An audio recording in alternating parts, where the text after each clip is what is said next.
કારણ કે એકલી વાણી હશે તો પણ નકામું છે ને એકલું જ્ઞાન હશે તો પણ નકામું છે. શું કામ? જો ભીતરનું જ્ઞાન હોય તો આપણે એક પેલું બાણ આવે છે, જેટલું તમે બાણને પાણીથી ખેંચી અને તીરને છોડો ને એટલું જ સામે તીર એટલું ઝડપી એના ભીતરમાં બેસી જાય. એમ શબ્દ પણ જેટલો ઊંડાણથી આવે છે એટલો જ સામે એ શબ્દ બેસી જાય છે.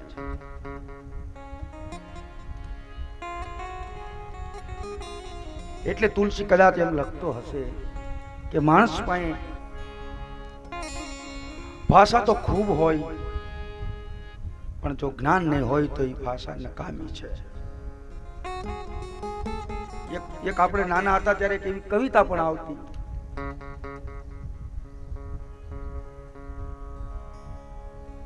નથી દીઠી ભૂખ, નથી દીઠી ભૂખને છતાંય એ ભૂખ પર બોલે છે. જીવનમાં કોઈ દિવસ જે માણસ ભૂખ્યો ન રહ્યો હોય, કોઈ દી ઉપવાસ ન કર્યો હોય, કોઈ દી શનિવાર નો રહ્યો હોય, હવે ઈ માણસ તમે સભામાં ઉભો કરીને એમ કહો કે ભૂખ એટલે શું, કે એની ઉપર બોલતો બોલતા આવડે? કે ભૂખ્યા રહેવાથી શું થાય એની ઉપર થોડુંક પ્રવચન આપ તો એને બોલતા આવડે? નથી દીઠી ભૂખ છતાં આ જગત ભૂખ ઉપર બોલે છે. જેને જે અનુભવ નથી, જેને જે જ્ઞાન નથી સાહેબ, એવા લોકો એવી વાતો કરે છે અત્યારના સમયમાં. એટલે ક્યારેક ક્યારેક તો આપણને દુઃખ લાગે.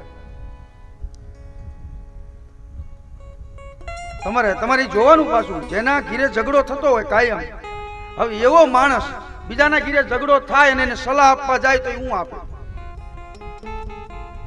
પહેલા તો વિચાર કરવો પડે કે હું શું કરું છું. એટલે મહાપુરુષો કહે છે કે નથી દીઠી ભૂખ છતાં આ ભૂખ ઉપર બોલે છે. અરે સાહેબ, અનીતિમય જીવન જીવા પછી આ જીવ નીતિની વાતો કરે છે. આખી જિંદગી અનીતિ જેવું જીવન જીવી અને પછી આ જગતની પાસે જઈને નીતિની વાતો કરે છે સાહેબ. હે, એવું થોડું હાલે.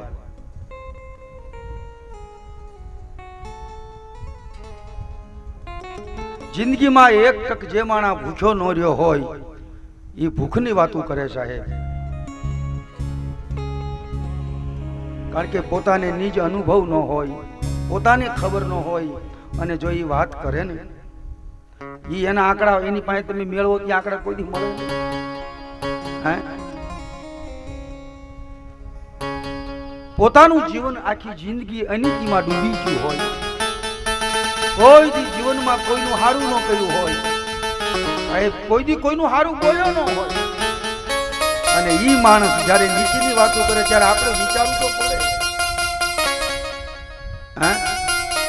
અને દાદા ભાગે અત્યારે આ દુનિયામાં એવું ચાલી ગયું છે સાહેબ કે જેને આખી જિંદગી અનીતિ કરીને અત્યારે એવા જીવ નીતિની વાતો કરે.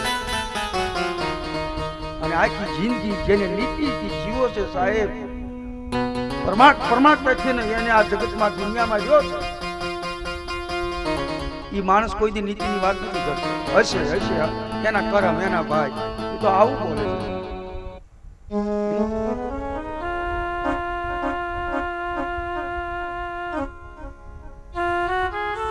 એટલે આ સમાજમાં મોટા ભાગે અનીતિ કરતો માણસ અત્યારે માયકમાં નીતિની વાતો કરે છે.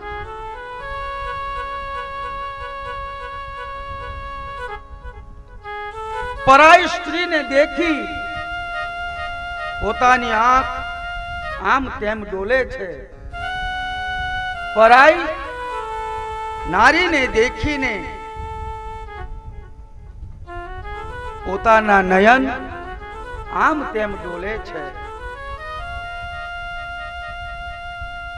અરે બાપ, એવો જીવ સભા મધ્યે એટલે સભામાં ઉભો થઈ અને બ્રહ્મચર્યની વાતો કરે છે.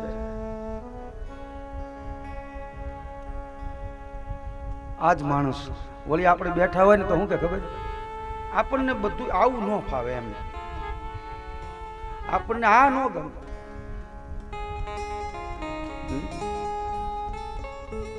તો ભક્તિનું પહેલું પગથિયું છે સાહેબ.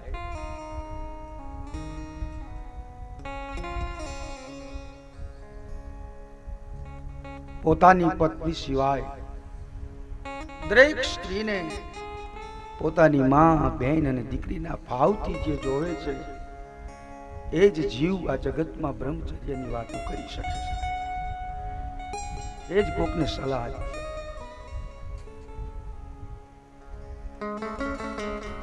ત્યાં સુધી નહીં, પણ મહાપુરુષ સંત મત ત્યાં સુધી કે છે, ઈર્ષા, મદ અને મમતા, ઈર્ષા, મદ અને મમતા, અરે આ જીવ લોભમાં પાંગળો થઈને ફરે છે. આ પાછું તમારી માટે નથી, આ જે વ્યાસપીઠ ઉપર બેહીને એની માટે. વ્યાસપીઠ ઉપર જે માણસ બેહતો હોય એની અંદર જો ઈર્ષા હોય, એની અંદર મદ હોય, અભિમાન હોય,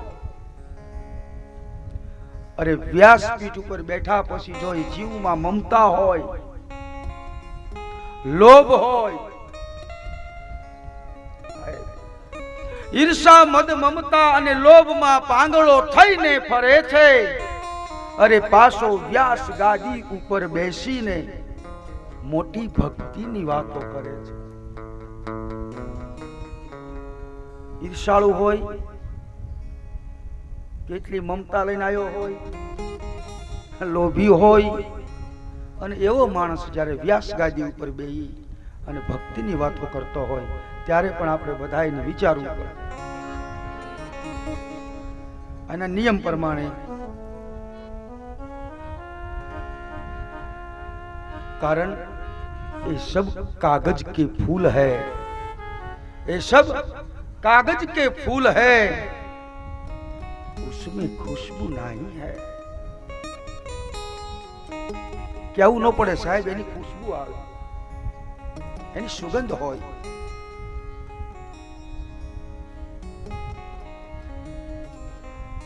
એટલે કદાચ તુલસી ગણપતિ અને સરસ્વતીની વંદના સાથે કરી છે. ત્યાર પછી આગળ કથામાં એક બીજો શ્લોક છે, એક બીજો મંત્ર છે. ભગવાન શિવ અને ભવાનીની વંદના કરતા બીજા શ્લોકમાં તુલસી કહે છે, ભવાની શંકરો વંદે શ્રદ્ધા વિશ્વાસ,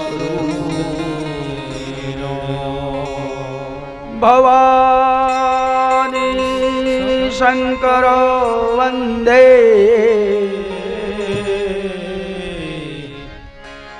શ્રદ્ધા વિશ્વાસ.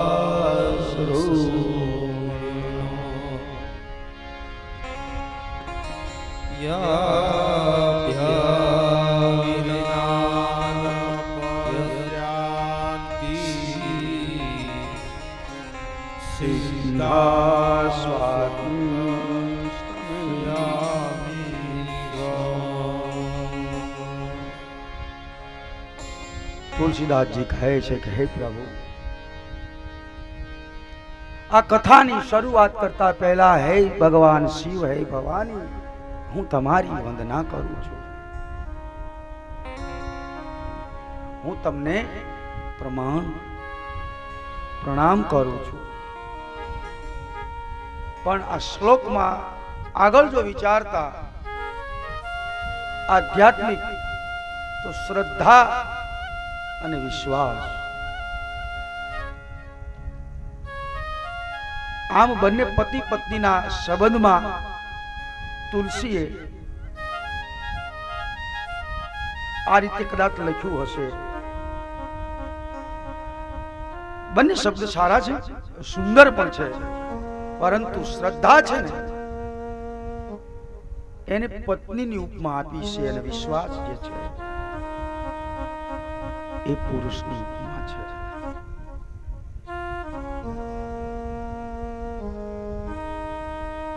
આપણે કહીએ ને કે અમુક વ્યક્તિ આપણને કોઈ પૂછે તો આપણે કહીએ મને અમુક વ્યક્તિ પર મને બહુ વિશ્વાસ છે એમ, અને વળી થોડાક દી જાય તો પાછો વિશ્વાસ ક્યારે તૂટશે એ આપણને ન ખબર હોય, વળી ક્યારે ન ખબર પડી જાય.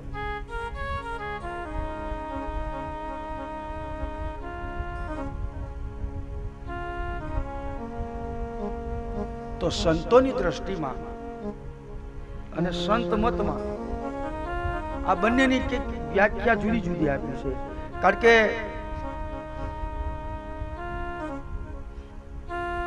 શ્રદ્ધા અને વિશ્વાસ આમ તમે જુઓ તો બંને એક છે, કઈ જુદું નથી. આપણને એમ જ લાગે કે આમ બે એક જ વસ્તુ છે, પણ સંતોએ આને બંનેને જુદા રૂપમાં આપણને આ વાતને સમજાવી છે. વિશ્વાસ અને શ્રદ્ધામાં ખૂબ અંતર છે, ખૂબ તફાવત છે.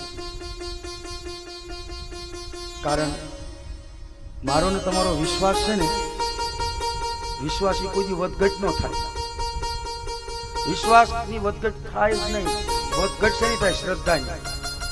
આપણને ઘણી વખત આની ઉપર શ્રદ્ધા હોય, ઘણી વખત પછી શ્રદ્ધા બદલાઈ જાય, એનું કઈ નક્કી નહીં એમ. એટલે મંદિરની સૌથી ઉપર ઓલી ધજા હોય જ નહીં, એ શ્રદ્ધા કહેવાય. સૌથી મંદિરના શિખર ઉપર સૌથી ઉપર જયારે આપણે ધજા ચડાવી એ ધજાને શ્રદ્ધા કહેવાય. શું કામ? તો જીનકર પવન હોય ને જીનકરી એ બાજુ હોય એમ. એટલે આપણામાં બહુ જૂની કહેવત છે, જીનકર પવન ઇનકર ઘોડી માંડવાની. એટલે આ બધાનું એવું છે એમ. હા, અત્યારે કે ફલાણા જગ્યાએ ધર્મ બહુ સારું છે તો પછી માણાનું અહીંયા ખૂબ ઢગલો થાય ને વળી પાછું 1200 મહિને હાલે ને પાછું નીકળી જાય ને વળી પાછા આપણે હતા ત્યાં વળી પાછું આ બરોબર હતું એમ. એવું નથી લાગતું તમને?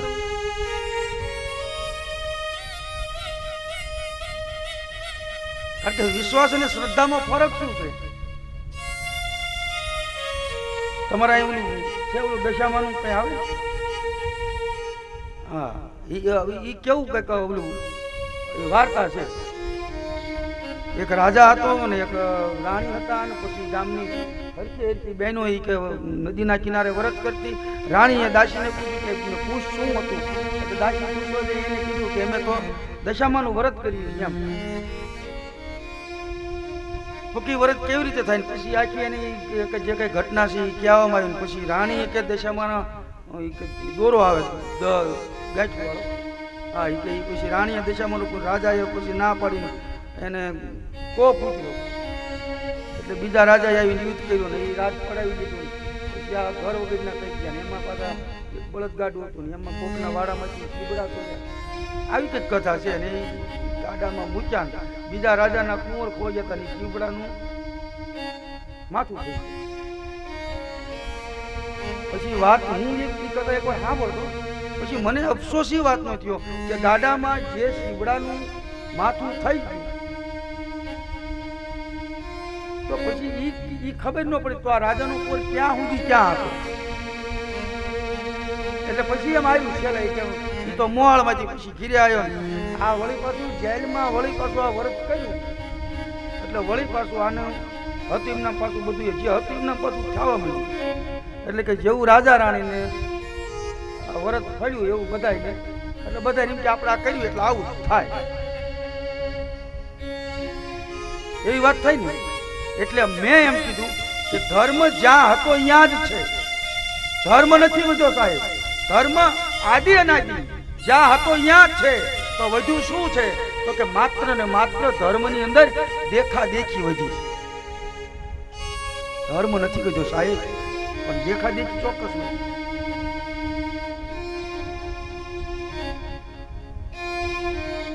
એટલે કહું છું કે આપણી શ્રદ્ધામાં વધઘટ કદાચ થાય પણ વિશ્વાસમાં ક્યારેય વધઘટ થતી નથી સાહેબ.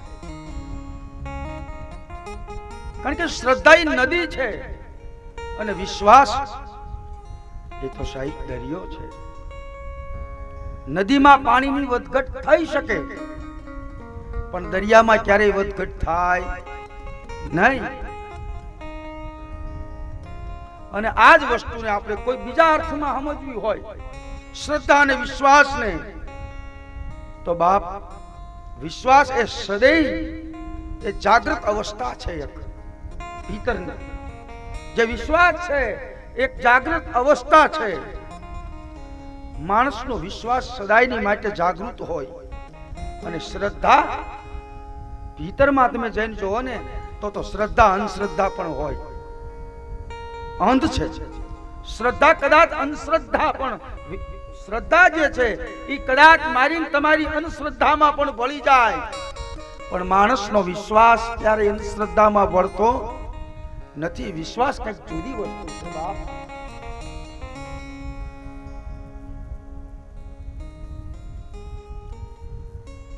અને એને ત્રીજા અર્થમાં આપણે જોવા જઈએ ને તો વિશ્વાસ હંમેશા સ્થિર હોય છે, ક્યારેય ડગે નહીં સાહેબ. વિશ્વાસ સ્થિર હોય છે. તમે જોવો આપણા મંદિરમાં દાદાની જ્યારે એ પ્રાણ પ્રતિષ્ઠા મહોત્સવ થયો હશે એ સમયે આપણે બધાય મળી ભેગા થઈ અને જે પ્રાણ પ્રતિષ્ઠા મહોત્સવ કર્યો હશે ને એ મૂર્તિ જે રીતે આપણે બેસાડી છે એ તમે વર્ષોના વર્ષો વ્યા જાય ને સાહેબ, તો એ ક્યારેય ડગે નહીં, એમનામ જ હોય. એટલે કદાચ આપણે અહીંયા માથું ઝુકાવવું પડે છે. તો અત્યારે કેવું છે, અત્યારે આપણા દીકરાનું હક પણ કરાવવાનું હોય લાખા ભગત, એટલે 50 વખત હામાવાળા પાસે જાય છે, મોવડી થવાનું એની પાસે 50 ફોન કરે, એટલે ઓલું પૂછને શું થયું કરે ને, બધું ઓલું શું થયું અને પૂછને જરાક.